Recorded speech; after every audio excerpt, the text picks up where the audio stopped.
है। गलत बात है, इस तरह से फोटोज को एडिट नहीं करना चाहिए। बच्चे तो अल्लाह की देन होते हैं। सुनो तक मैंने नया वाला iPhone 17 ले लिया। Congress only BJP. कब आओगे मेरे अखिलेश। तो राणा मेरे प्यारे युवानों की हालचाल मजामा, एक बार फिर से सबका स्वागत है अपने चैनल सैफरन पैट्रियट में। और मैं आपका भाई दुर्गेश लेकर आ चुका हूँ एक और नई वीडियो। मैं रात के अंदर मैं नजर नहीं आता तो मेरी क्या गलती? मुझे काला तीतर क्यों करते? काला धन की बात बोलकर मोदी जी ने मुझे निकाल दिया। भाई साहब कुछ ज्यादा नहीं हो गया ये?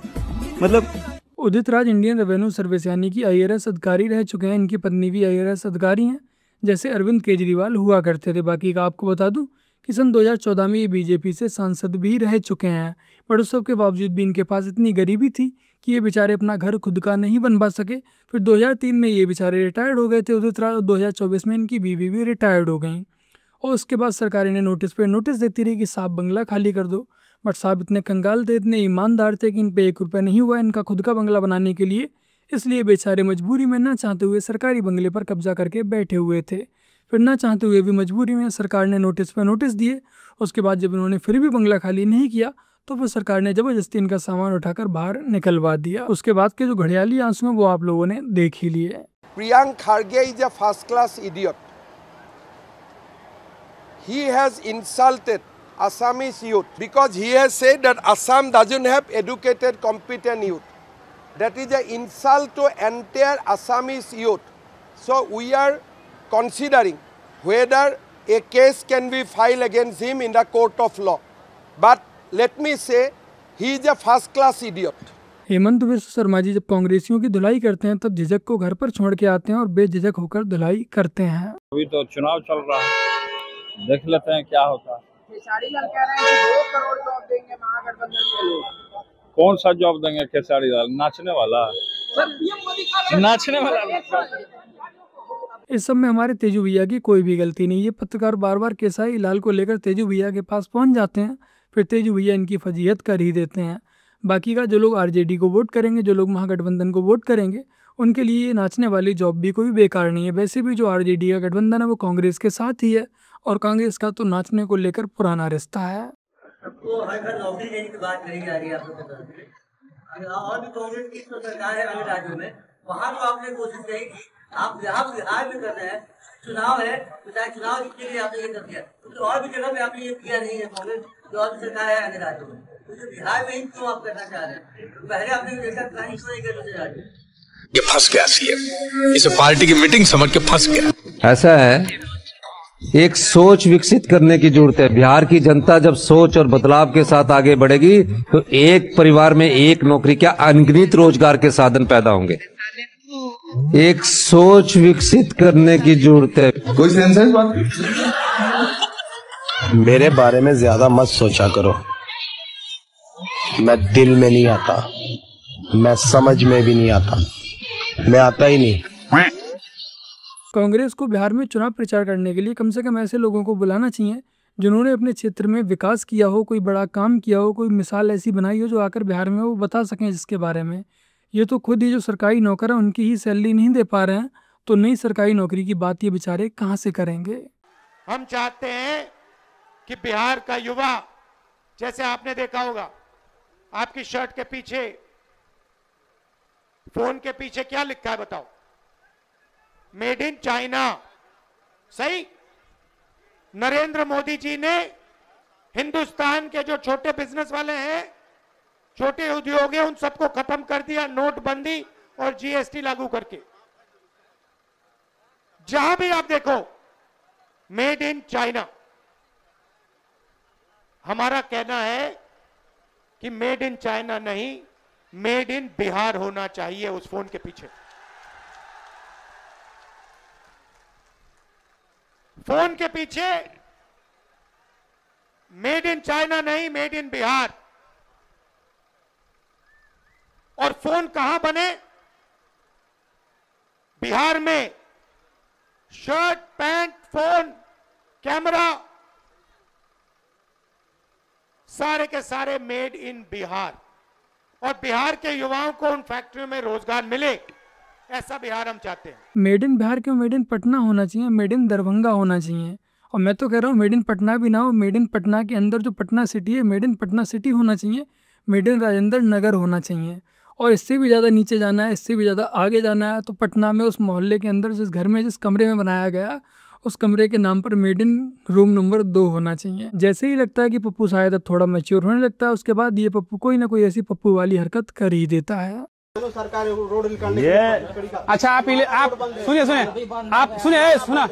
सुनिए आपका मैनिफेस्टो क्या है इलेक्शन का बता दीजिए बस। अरे चुप रहो, आपका मैनिफेस्टो क्या इलेक्शन का बता दीजिए बस, उतना हमको सुनना है। क्या आपका मैनिफेस्टो, आपका मैनिफेस्टो होगा ना? मैनिफेस्टो है, महागठबंधन में हूँ। हाँ तो महागठबंधन का मैनिफेस्टो है, तो मैनिफेस्टो है 3 करोड़ सरकारी नौकरी मिलेगा, पहला मैनिफेस्टो है। महागठबंधन का है ना, तेजस्वी बोले हैं कि 3 करोड़ नौकरी मिलेगा। नहीं भाई ऐसे नहीं बोले, यही बोले हैं, दिखाएं वीडियो आपको अभी। हम बता बोले हैं 3 करोड़ नौकरी देने का वादा हुआ है, ठीक है। आपसे ज्यादा जनता ध्यान रखती है, कौन कहता है कि नहीं रखती। आज के जमाना में कौन कहता है कि हम ही और घर में सबको 25,000 रुपया मिलेगा, ठीक है।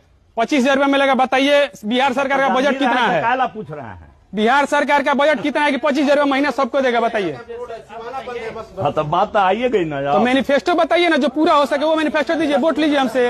ये बात आप जाके मीटिंग करके बताइए लोगों को। जी महागठबंधन बेचारे नेताजी ने सोचा भी नहीं होगा कि बिहार की जनता रोजगार को लेकर इनसे सवाल करेगी। बिहार की जनता जाग चुकी है और नेताजी से सवाल करना भी सीख गई है। बिहार में जाति का नेता नहीं, बिहार में विकास व रोजगार के लिए इन्हें नेता चाहिए। मुस्लिम समाज इतना करीब है मेरे कि आप सोच नहीं सकते। वो लोग मुझे अपना बेटा समझते, कोई भाई समझता है। हर आदमी के घर में मैं निश्चिंत खाता हूँ, पीता हूँ, रहता हूँ। राम मंदिर की जगह पे काश एक हॉस्पिटल बन जाता तो उसमें मुसलमान का भी इलाज होता और एक हिंदू का भी इलाज होता। और आप किस सनातन की बात करते हैं? आरजेडी हो गई, कांग्रेस हो गई, समाजवादी पार्टी हो गई, ममता दीदी की पार्टी हो गई, या ये इंडिया अलायंस में जितनी भी पार्टियां हैं, इन सब पार्टियों में एक ही प्राथमिकता है कि यदि आप ये पार्टी ज्वाइन करते हैं तो सबसे पहले आपको राम मंदिर का विरोध करना होगा, सनातनी विरोधी होना पड़ेगा, आपको हिंदुओं का अपमान करना होगा। और इन सभी में एक खेसारी लाल एकदम नंबर 1 पर उतर रहे हैं। पर कृष्ण के वंश में पैदा होकर के अगर कोई राम मंदिर का विरोध करता है तो मेरे हिसाब से वो यादव है नहीं, वो यदमुल्ला है। राम मंदिर के विरोध में बात करने वाला यादव हो ही नहीं सकता है, वो यादवमुल्ला हो चुका है। बड़ी बात कह रहे हैं, बहुत बड़ी बात कह रहा हूँ, और इसको पूरी दुनिया स्वीकार करेगी और इस बात को मानेगी। तो कैसे कृष्ण के वंशज हो बे? हिंदू धर्म में पैदा होकर के वोट के लिए हिंदुओं का अपमान कर रहे हो, हिंदू के पूजा पद्धति का अपमान कर रहे हो, हिंदुओं के मंदिर का अपमान कर रहे हो, हिंदू के जो भी देवी देवता हैं उनका अपमान कर रहे हो। किस बात के हिंदू हो और अपने को कृष्ण का वंशज किस बात के लिए कह रहे हो? और ये फैक्ट है, जो लोग खुद को यदुवंशी बताते हैं, भगवान श्री कृष्ण का वंशज बताते हैं, राम मंदिर बनने के बाद वो आज तक रामलला के दर्शन करने सिर्फ इसलिए नहीं गए कि कहीं उनका वोट बैंक उनसे नाराज ना हो जाए। मथुरा में श्री कृष्ण जन्मभूमि की जब भी बात आती है तब इनके मुंह में दही जम जाता है। आपको कोई हालत में नहीं दे, कोई हालत। मान के चलिए कि भाजपा बहुत ऐसा योजना ला दे मुसलमानों के लिए, बहुत बढ़िया काम कर दे, तो भी नहीं देना है वो। तब भी नहीं दे, कुछ भी कर दे वो मुसलमान, उनको वोट नहीं दे। हम और आप सस्ते प्याज, सस्ते टमाटर, सस्ती पेट्रोल में अटके रहते हैं, लेकिन इनका विजन क्लियर है कि जब तक मोदी और योगी सत्ता में बैठे रहेंगे, इनका जो गजबा है, हिंद का मिशन है, वो थोड़ा ठंडे बस्ते में पड़ा रहेगा। इसलिए चाहे आप इन्हें फ्री में राशन दें, फ्री में बिजली दें, फ्री में घर बनवा के दें, बट उसके बावजूद भी ये आपको वोट नहीं देने वाले। और ये बात बीजेपी और मोदी जी जितने अच्छे से समझ जाएं उतना ही बेहतर होगा इनके भविष्य के लिए। बाकी का रही हम लोगों की बात, तो हम लोग तो टमाटर महंगा हो गया जी, प्याज महंगा हो गया जी, अब की बार बीजेपी को वोट नहीं देंगे, इसमें उलझे हुए हैं। और आने वाले समय में जब हम अपने घरों पर, जब अपनी दुकानों पर पोस्टर लगाते हुए नजर आएंगे कि ये घर बिकाऊ है, ये दुकान बिकाऊ है, हम यहाँ से पलायन करने को मजबूर हैं, कोई सरकार हमारी नहीं सुन रही है, यही कहते हुए करते हुए नजर आएंगे। को नाबालिग कहते हैं, लेकिन लड़की नाबालिग नहीं है, शादी हो चुकी है उसकी, उसका तलाक हो चुका है, उसका तलाक भी हो चुका। 2 बहनें हैं, दोनों बहनों का ऐसी हो चुका है। इसमें लड़के पे रेप का केस लगा रखा है, इसी ने फरजाना ने लड़के पे बिन फालतू केस लगा रखा जी, रेप केस का, उसे बंद करा रखा है यहाँ पर। किसी और को ही फंसा रखा है, जिससे 5 लाख रुपए करीबन उससे मांगे थे, उसने दिए, शायद नहीं दिए, पता नहीं। पैसे नहीं देंगे तो दिए, पैसे दे दिए, पैसे दे, अच्छा पैसे नहीं देता तो वो भी जेल करवा देती है। हाँ, 76 के मामले में जैसे जेल करवा देती है। 376, हाँ 376, लंबी बात तो उसको जब फेंकनी चाहिए कि बहुत करोड़पति घर की लड़की हो, घर में नहीं 2 दाने और अम्मा चली भुनाने। ये सारे के सारे मुसलमान और इस जाहिल व बच्चे लड़की के पड़ोसी और इसका जो कैरेक्टर है वो इन लोगों ने अच्छे से आप लोगों को बता ही दिया है। बट सबके बावजूद भी सोशल मीडिया पर एक पूरी की पूरी जमात है उस लड़की को सपोर्ट कर रही है, इसकी इन हरकतों को समर्थन दे रही है, बढ़ावा दे रही है। तो बस मेरे प्यारे भाई बहनों, आज की अपनी इस वीडियो में इतना ही। वीडियो को लाइक शेयर कमेंट और अपने इस चैनल को सब्सक्राइब आज से कर लीजिएगा। चलिए फिर मिलते हैं एक और नई वीडियो के साथ, तब तक के लिए जय हिंद, वंदे मातरम, जय श्री राम।